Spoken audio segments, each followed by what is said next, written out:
Good morning. This is Horizon's Middle East and Africa. Our top stories this morning. Tariff countdown. President Trump to announce his sweeping, quote, reciprocal tariffs later today, with his team said to be still finalizing the size and scope of the levies. Markets fluctuate into the tariff announcement. Nasdaq futures are pointing lower as the index looks to move on from its worst quarter in nearly 3 years. And U.S. Defense Secretary Pete Hegseth orders additional forces to the Middle East as tensions with Iran continue to simmer. Well, it has just gone 8 a.m. across the Emirates. I'm Jameel Versace back in Dubai, and Eid Mubarak to all of you who are celebrating. It's good to be back in the studio, back in the Middle East once more. But what is shaping up to be a huge day for financial markets and possibly for financial history. Later today, 4 p.m. Eastern Time, President Trump is going to be making that big announcement vis-a-vis tariffs. And we are going to be dedicating a big part of the show to discuss what could come out of the Trump administration and the likely impact it will have on markets. As for now, you can see that futures is sort of slipping into the red. We've got S&P futures down 15 basis points, NASDAQ down about 0.2%. Bear in mind, the NASDAQ is tracking almost losses of about 10% for the year. It's worst start to the year since 2022. So, well, bear in mind, that's not a very long time, but it does tell you that the theme of U.S. exceptionalism has squarely been challenged in the first couple of months of the year as both the S&P and the NASDAQ are tracking losses year to date. And that isn't helped by the uncertainty around this tariff announcement decision that's happening later today. So all of that is having an impact on U.S. markets. Also, some of the data that came through yesterday, PMI manufacturing numbers sub 50 in contraction territory, again, for the first time in a couple of years. So the data has started to turn as well. 10-year yields back down to 4.2%. We are a couple of basis points higher today. And again, fixed income investors are sort of grappling between slower growth on one side, but then potentially higher inflation on the other. What does a stagflationary environment mean for fixed income? That is a question on fixed income investors' minds.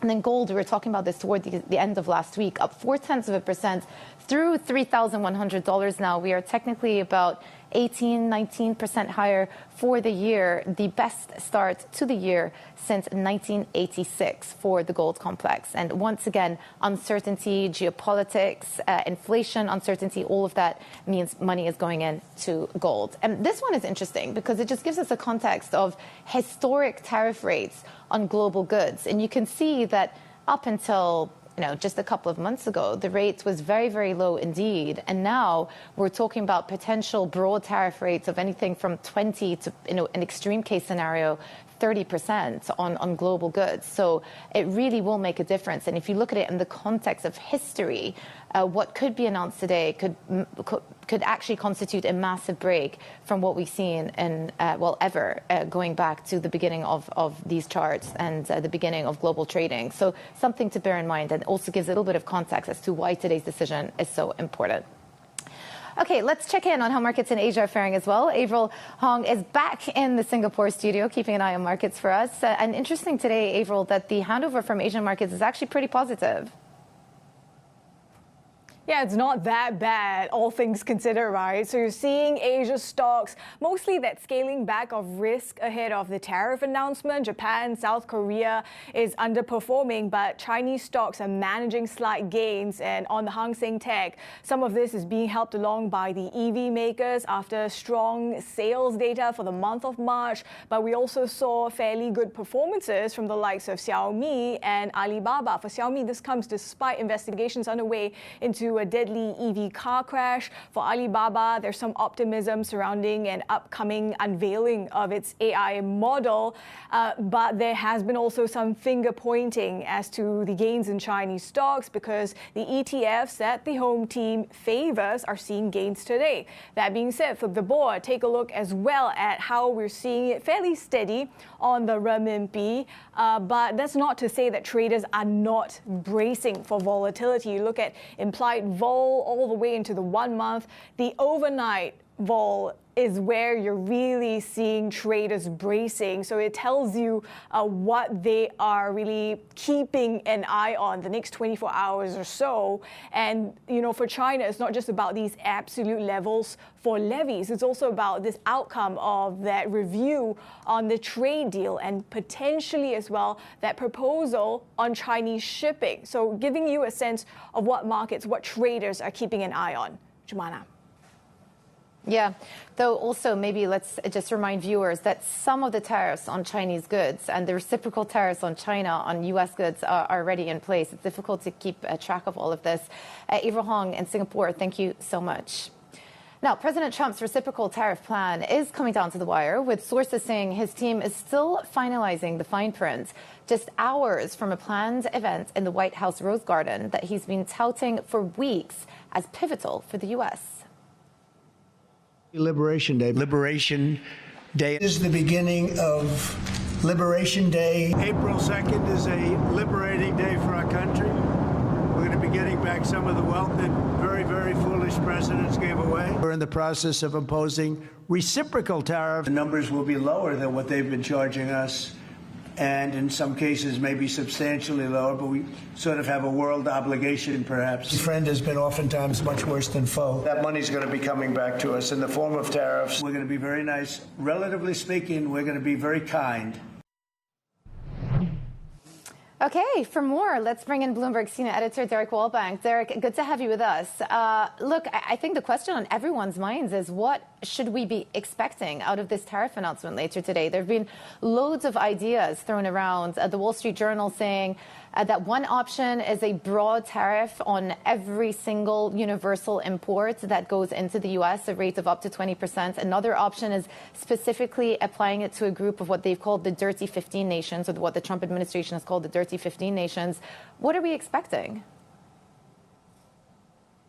Well, Jemana, that's the real big question, isn't it? Companies, countries, the lobbyists that they pay to influence the Trump agenda are all trying to figure out exactly what Trump is going to announce. I think we know at this point a lot more about the marketing of this pitch than we know about what the pitch is going to be itself right now. There are, as we have reported and others have reported, a lot of plans that are under discussion right now. The Trump White House is still finalizing. They're still sort of having conversations around this plan and what exactly it's going to look like, and that those conversations are still happening, you know, as I say, within 24 hours of when this announcement is going to be. We do know the announcement itself is going to be at 4 p.m. in the White House Rose Garden, a location, a venue that speaks to the magnitude of this.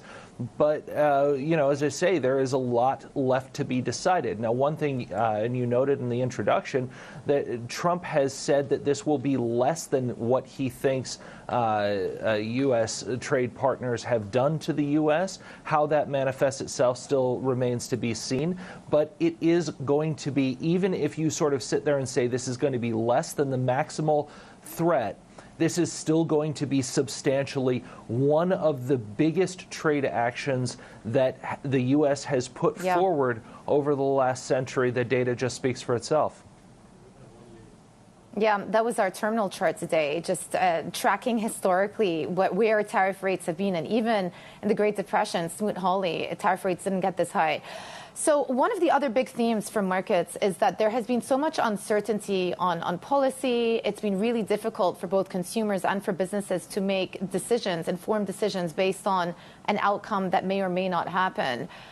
How will we know how the U.S. public is going to be receiving all of these tariff announcements? How long will it take for us to ascertain whether people are actually happy with the measures that the Trump administration is introducing?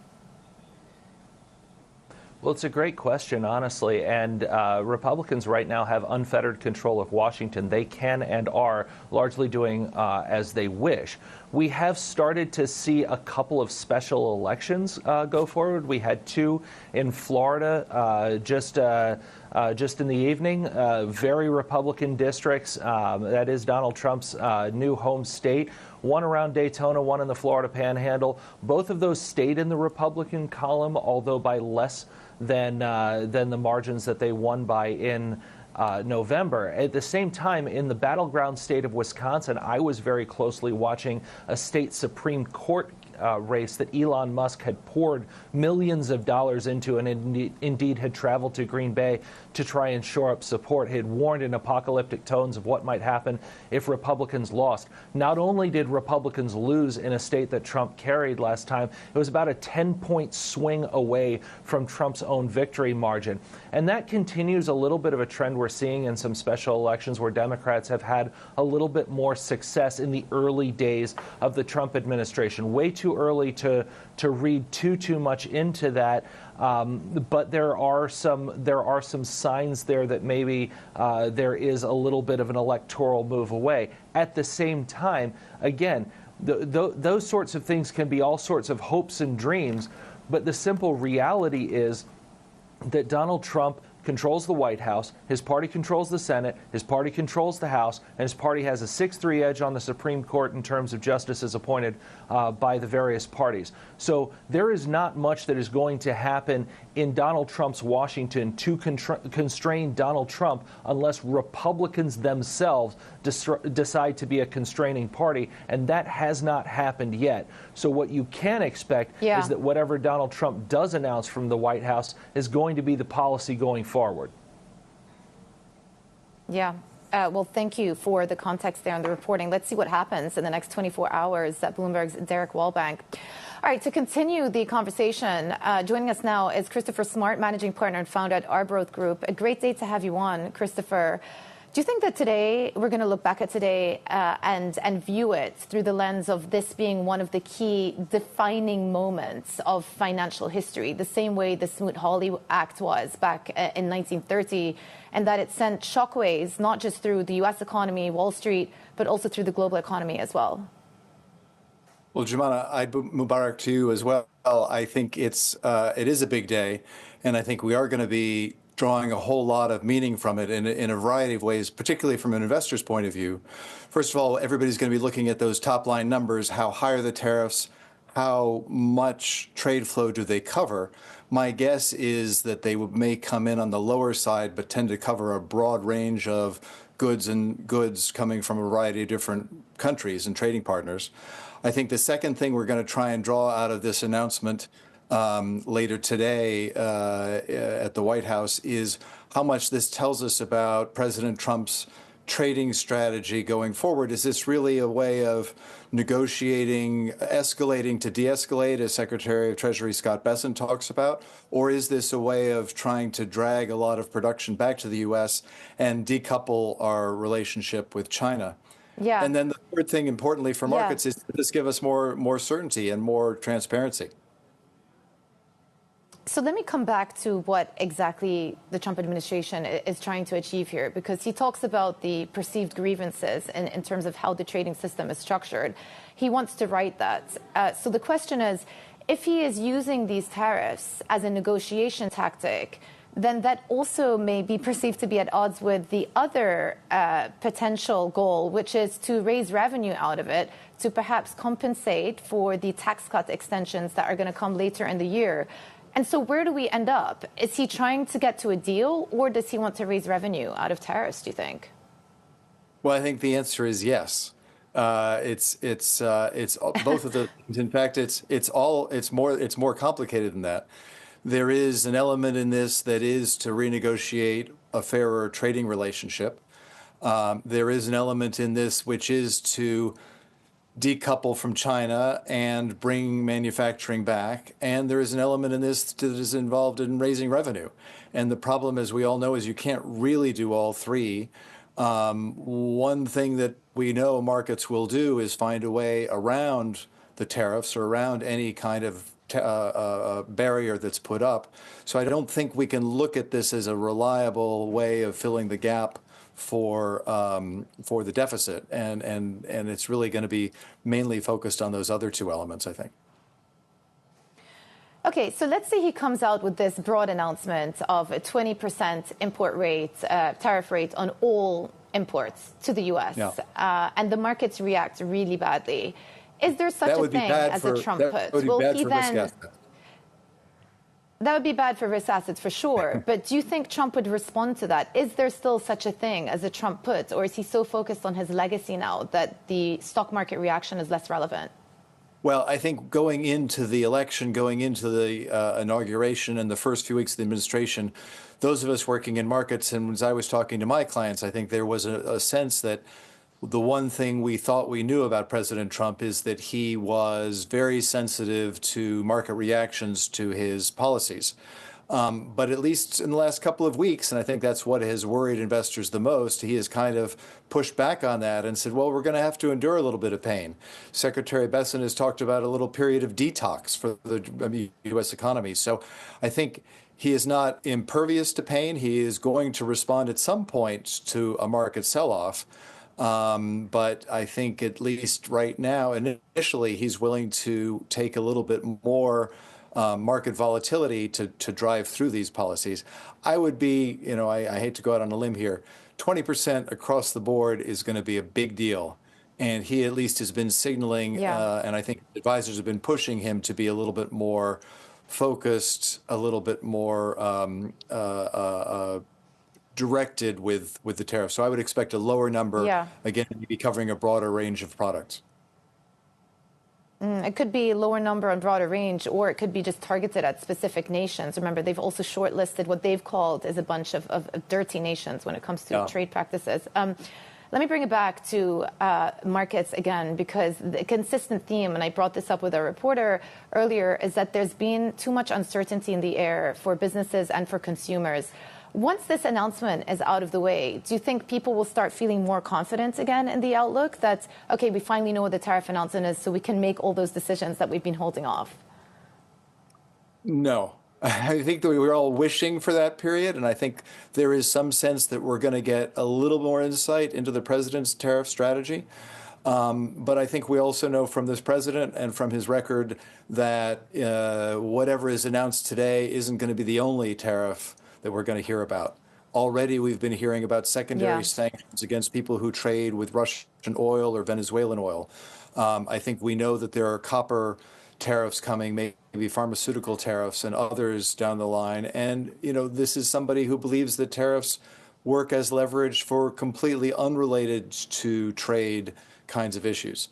So unfortunately, we may get a little bit more certainty here, but I don't think it's going to be the certainty that markets wish they had. Christopher, great to have you on with us today. Christopher Smart, managing partner and founder at Arbroath Group. Thank you. Well, still ahead, U.S. Defense Secretary Pete Hegseth orders a second strike carrier group to the Middle East as tensions rise in the region. Details next. This is Bloomberg.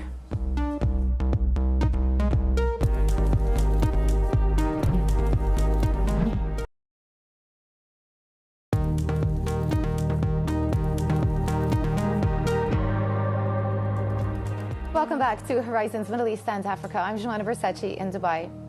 U.S. Defense Secretary Pete Hegseth has ordered additional forces to the Middle East, including the Carl Vinson aircraft carrier. The U.S. is promising to continue its strikes against Iran-backed Houthi rebels as tensions with Tehran are increasing over its nuclear program. Bloomberg's Paul Wallace leads our Middle East coverage and joins us now. Paul, so plenty going on in the Middle East right now, but it is also notable that the Trump administration, Pete Hegseth, has also called for this new vessel and aircraft carrier to arrive to the Middle East. What are they trying to do here? Hi, Jamana. I think it is significant. While we don't know exactly where it's going to be placed, I think there's a good chance it's going to be involved in some way or another with the operations against the Houthis around the southern Red Sea. The U.S. has one aircraft carrier group there already. It's now beefing up its presence.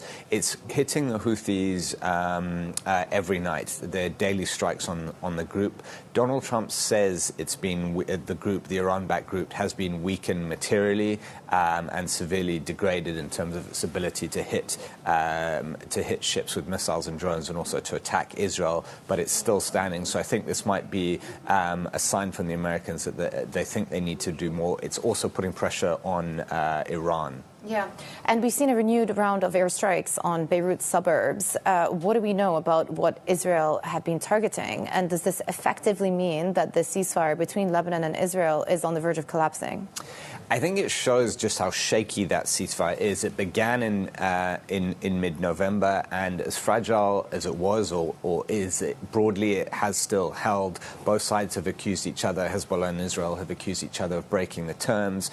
But last Friday we saw Israel's first strike on Beirut since the truce started in November, and we saw a second one around 24 hours ago, where Israel hit and killed a senior Hezbollah commander who it said was a bit of a liaison with Hamas and also with Iran's IRGC. So I think it does show how shaky this truce is. It is still holding, but if Israel continues these strikes and if Hezbollah or other militias keep firing rockets into Israel, there's a good chance it breaks down more materially. Yeah, something we're keeping a close eye on. Paul, thank you so much for the reporting. Bloomberg's Paul Wallace.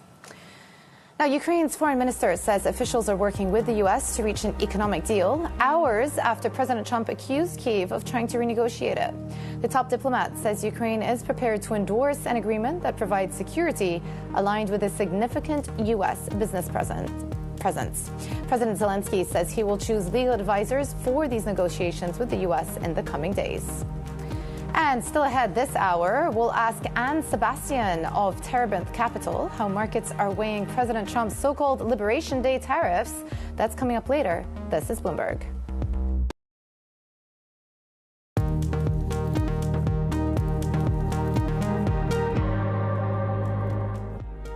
Welcome back to Horizons Middle East and Africa. I'm Jameel Bersachi in Dubai. Marine Le Pen's hopes of running for the 2027 French presidency have been given a boost after the Paris Court of Appeals said it should be able to rule on a challenge to her conviction and election ban by the summer of next year, much sooner than expected.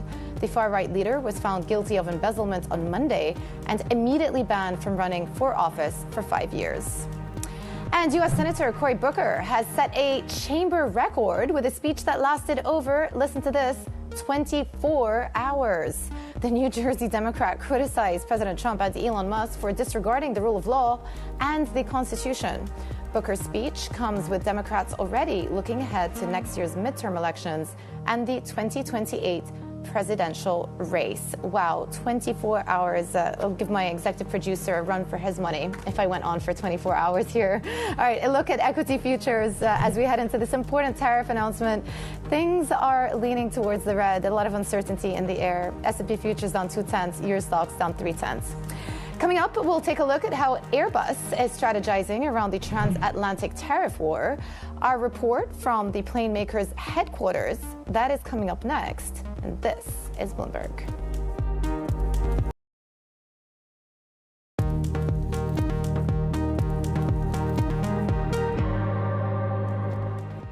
Good morning. This is Horizons Middle East and Africa. Our top stories this morning. Tariff countdown. President Trump to announce his sweeping, quote, reciprocal tariffs later today, with the team set to still be finalizing the size and scope of the levies. Markets fluctuate into the tariff announcement. Nasdaq futures are pointing lower as the index looks to move on from its worst quarter in nearly 3 years. And U.S. Defense Secretary Pete Hegseth orders additional forces to the Middle East as tensions with Iran continue to simmer. It's just gone 8:30 a.m. across the Emirates. I'm Jameel Bersachi in Dubai. If you're just tuning in, there's one thing on investors' minds today, and that is the tariff announcement out of the White House that is at 4 p.m. Eastern Time, set to happen in the Rose Garden. So let's see what comes out of it. Lots of speculation about the scope and the severity of the tariff rates that might be introduced by the U.S. and whether it's going to be broadly applied to imports from all around the world, or whether he's going to target a specific list of countries that are on the so-called dirty list, quote unquote. The countries that account for about 15% of the trade with the U.S. So still a lot of questions as we get closer and closer to that deadline, and still a lot of uncertainty about what it means for markets, for investment decisions, and also for consumer spending. And so on the back of that, we are seeing some weakness come through for both the S&P futures, NASDAQ futures, down about 0.2%.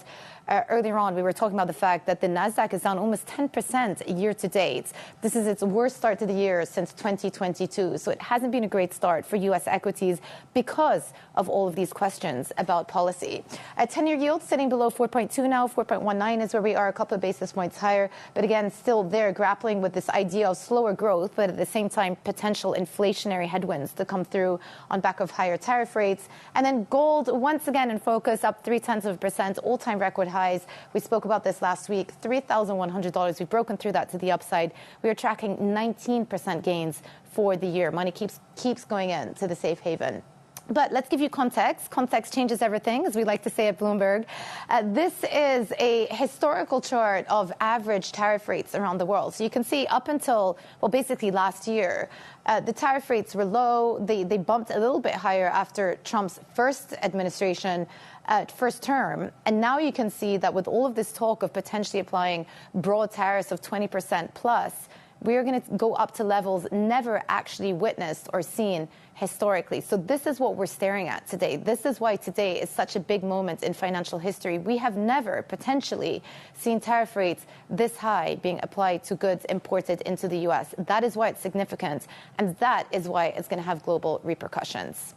But with that in mind, let's check in on how assets are faring in Asia and talk about Japanese assets today. Avril Hong is in our Singapore studio. Avril, just give us the run through of how Japan is responding. And of course, they're very much in the eye of the storm because of the automakers. Yeah, absolutely. And we've seen how Japanese stocks in the past week have been underperforming versus the region. You say eye of the storm.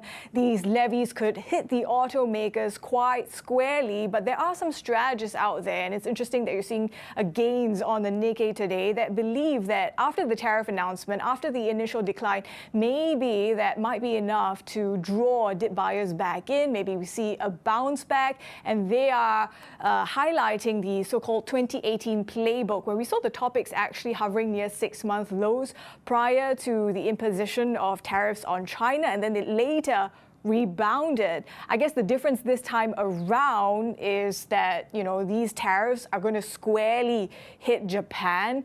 And flip the board for further context, take a look as well as this chart from MLife's Mark Cranfield, which will show you that the monetary base in Japan has also been shrinking since the BOJ kind of started moving away from unconventional monetary policy. So maybe another headwind for Japanese stocks. And then keep in mind as well that the yen has been regaining its safe haven status, another headwind for Japanese exporters. So might take a bit more than what we're seeing so far for a bounce back in Japanese equities.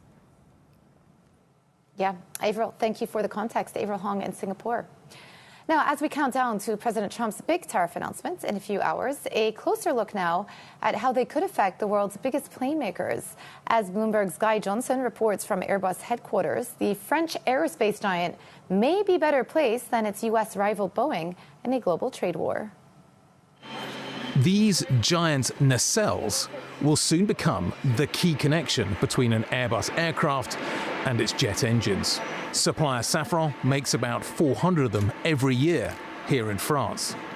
But since Donald Trump last imposed tariffs on steel, aluminium and aircraft during his first presidency, the company has significantly broadened its geographical footprint. Our putting centers are next to the final assembly lines, so in China, Chongqing, in Alabama, USA, in Hamburg, Germany, and in Colomiers, Toulouse, France. This way, the final assembly line doesn't have to suffer any burden. This is the Airbus A321 XLR, the youngest in its family. It has a nose from France, a body from Germany. The wings come from Wales. The rear stabilizer comes from Spain. Avionics come from America. When it comes to engines, you have a choice. You can either go American or French-American. It's up to you. Airbus relies on as many as 18,000 suppliers worldwide to produce roughly 80% of the aircraft. To manage tariffs, the company has the option of using its US factory in Alabama. We are procuring from everywhere around the world, assembling there in the US with US jobs, to US airlines as well. So I think we are key to the US ecosystem, to the aviation ecosystem, and we think that plays a big role in how tariffs are targeted. In the end, 4E says that new tariffs may hurt Boeing more than Airbus. The US company uses parts imported from Mexico and Canada and does not manufacture in the EU. It could also lose out in the growing Chinese market. Unintended consequences of the new transatlantic trade war. Bloomberg's Guy Johnson reporting from the Airbus headquarters in Toulouse there. Well, Asian stocks are struggling for traction today as traders grapple with how to position themselves in the countdown to President Trump's sweeping tariffs announcement coming this afternoon. Joining us now is Sebastian, head of equities at Terebinth Capital. Good to have you with us. And maybe let's just start with how you're thinking about this announcement and what it could mean in terms of your own portfolio allocation. Do you feel like once this announcement is out of the way, there will be more certainty in the air and therefore you'll have a stronger conviction on U.S. equities? So, I mean, as the world awaits Trump's reciprocal tariff announcement, which is supposed to happen today, he did say that the levies will be lower than what other countries have levied the U.S., and in some cases substantially lower. So this event risk and the previously announced tariffs coming into effect today have driven the U.S. markets lower, seeing them underperform global markets for the first time on a quarterly basis since 2022. Yes, this uncertainty is definitely in the market, but all in all, this policy growth, uncertainty, US-driven risk-off environment, it's important to be selective within equities. We think US assets will remain challenged in the near term, but EU equities and EM equities should do relatively better. With optimism around structural changes in the Eurozone can carry broad outperformance of the Eurozone assets, as well as EM leveraging the better European growth, as well as China improving. So we don't think right now it would help US equities in the short term. I think there's still a lot of trade uncertainty, and we need to see what comes out of the announcements today. Well, you precipitated one of the questions I was going to ask you, which is whether you think emerging markets assets can do well in an environment where U.S. growth is taking a bit of a beating. Can that environment exist today? So we have noted that the market has recently flipped to seeing tariff announcements as being USD negative and EMFX positive, given that investors are seeing this as more US growth risk associated with tariffs.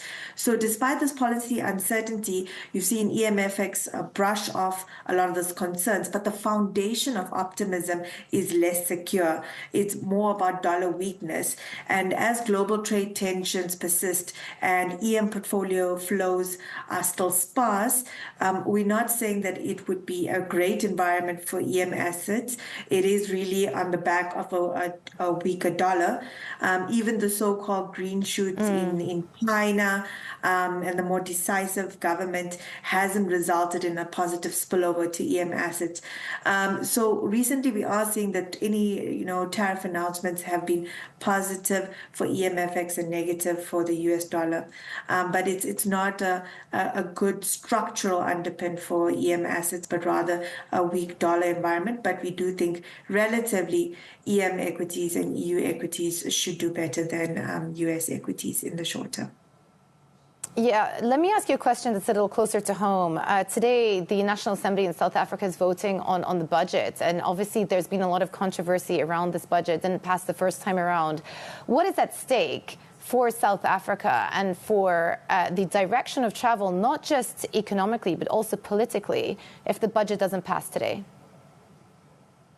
It is quite substantial what's on stake. The reality is it's the first time of a coalition government, and the government of national unity has a lot on stake. The markets have a lot of hope about reforms in South Africa and improved growth with this government of national unity. Action SA and ANC have approved a finance committee report supporting the national budget, and IFB has agreed to support it. So it does look like a budget will be be approved, with the action essay proposing, instead of an amendment to the framework, rather a recommendation to the minister to find alternatives to VAT increase in the next 30 days. So it does look positive that we will have a budget approved. When there has been news of a budget being approved a couple of days back, when the DA mentioned that they're in the stages of, having a budget approved, you did see that the RAND rallied relative to its peers. And whenever there's been news about the budget being delayed, it has caused volatility in the market. So it's quite crucial to pin this down. And yet, the fractures within this coalition government have become apparent, and some people have started getting concerned or even talking about the likelihood of a potential government collapse. What does that do to long-term investor sentiment into South Africa? Yes, it definitely shakes investor sentiment. Nobody likes, uncertainty, especially in this new coalition government, where now we're seeing some hiccups with the DA and ANC being, the major coalition parties. It definitely doesn't bode well for investor sentiment. That being said, it is to be expected in any coalition government, but it does increase the potential risk of this government of national unity breaking down in the future. But there's a lot to play out still, and both parties do still seem to flag that they find it important for the state of the country to remain united in the long term. But it definitely signals to investors that it isn't smooth sailing, and you have to pay close focus on what's happening in coalition politics. Absolutely. Anne, great to have you on the show with us today. And Sebastian, head of equities at Terebinth Capital. And coming up, Jameel Motors will start selling China's Changan's SUVs, pickups and sedans in South Africa as well later this year. Details on that story next. This is Bloomberg.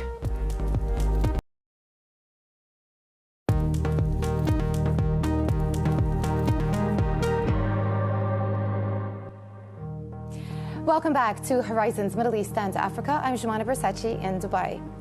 Saudi Arabian auto distributor Jameel Motors and China's Chongqing Changan automobiles plan to enter the South African market later this year as the continent's biggest economy shows signs of recovery. Jameel will start selling Changan's SUVs, pickups and sedans, as well as its Deepal electric vehicle range from the fourth quarter. To discuss this further, I'm joined now by Bloomberg's Lonnie Prinsloo.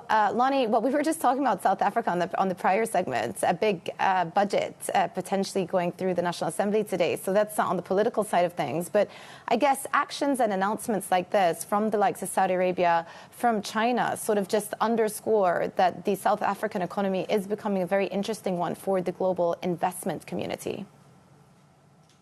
Hi, Jemima. Yes, so we are seeing that also global sort of tensions in terms of trading partners with certain actions from the US is seeing South Africa, which is Africa's biggest economy currently, looking for other sort of more non-traditional trading partners as well. So we have seen this announcement by Jameel from Saudi, but we've actually seen quite a big pickup and interest in trade and investment, and actually mergers and acquisitions between Saudi and South Africa as well. In terms of just the appetite for Chinese cars in South Africa, it's grown quite significantly. We've seen an uptick of 645% in sales between 2018 and 2024. Yeah. One thing that I'm trying to get my head around is China autos are known for being big in electric vehicles, but at the same time, we know that South Africa isn't renowned for having reliable electricity sources. What are the types of cars that Chinese automakers are looking to sell into South Africa, if not electric vehicles? So very popular in South Africa is SUVs, and traditionally also like Japanese cars, like Hilux have done very well with their SUVs, their trucks, which locally is called bakkies. And China, we've seen something like the P series, GWM, has done superbly in South Africa. So those sort of cars will do well. But in general, South Africans like luxury cars at a sort of affordable price point. So those are really flying off the rack. We've seen sales increase January to January, 10%. We have about 500,000 new vehicle sales every year in South Africa. So it's so really the right price point, tech-heavy sort of cars are really selling. South Africa has been trying to work on their electricity supply and has seen significantly less power cuts. So those might be coming in as well. As we know or may not know, South Africa also has a budding sort of manufacturing of car industry. So yes. Yeah, fascinating. Well, I look forward to reading your full report about Saudi Arabia and investment into South Africa. Bloomberg's Lonnie Prinsloo, thank you. And coming up, President Trump said to be planning a meeting today on TikTok's future in the U.S., so he's got a busy day today, with a deal on the table that may include Oracle and Blackstone. Details next. This is Bloomberg.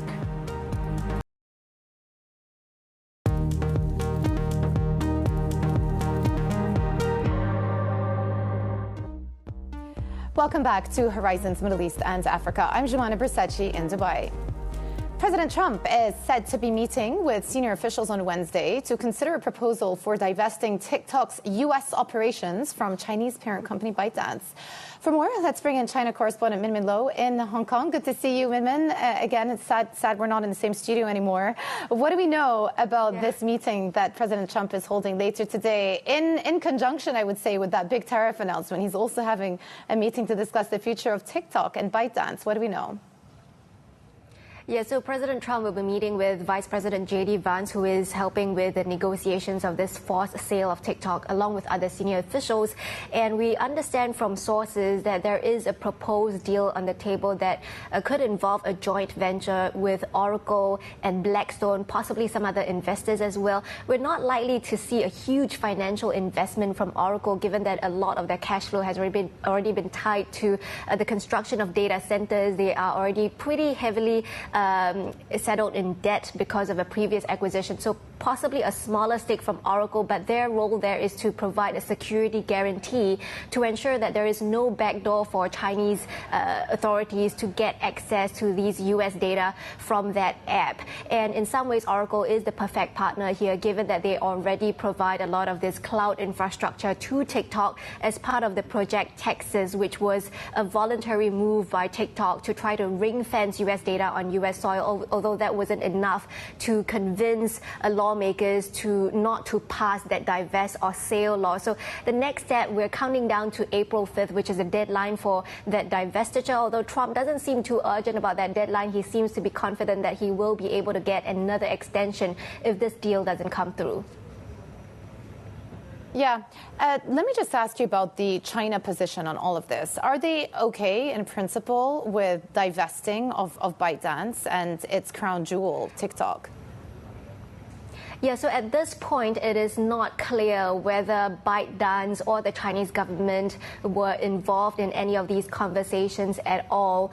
But of course, if this deal leaves the underlying algorithm in Chinese hands, it might make it more palatable for the Chinese government to accept that, a potential off-ramp for them that would allow them to accept it while saving some face and not appearing as though they are giving everything away to the US, because of course China has already listed that algorithm under an export control law. And you look at what has happened to C.K. Hutchison and how that has appeared to have crossed the Chinese government's red line here. And it appears as if China is very concerned about sending this signal that the U.S. would be able to just cherry pick some of the best Chinese and Hong Kong companies and dangle the threat of national security or tariffs and then force these companies to divest. I think that's what China wants to avoid here. But of course, given the broader conversation here around tariffs and how Trump has signaled he may be willing to lower tariffs in exchange for a deal, whether or not China will be willing to compromise some of these prized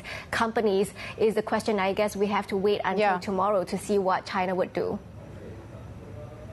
Yeah, and maybe it's not a coincidence that it's all happening the same week, the tariff announcements, the reciprocal tariff, and the decision on TikTok. China correspondent Min Lo, thank you so much. Well, Meta is planning to introduce its first glasses with a screen by the end of the year. Codenamed Hypernova, the glasses will be priced at over $1,000 and will include hand gesture controls and a screen to display photos and apps. Meta sees the new glasses as an alternative to Apple's iPhone and other mobile devices. Shares in conservative media outlet Newsmax have now surged over 2,000% since its debut on Monday. The boost gives the firm a market value of around $30 billion, which is greater than its established rival Fox. The post-IPO pop is reminiscent of the meme stock craze and comes despite concerns about the company's fundamental value and ongoing litigation.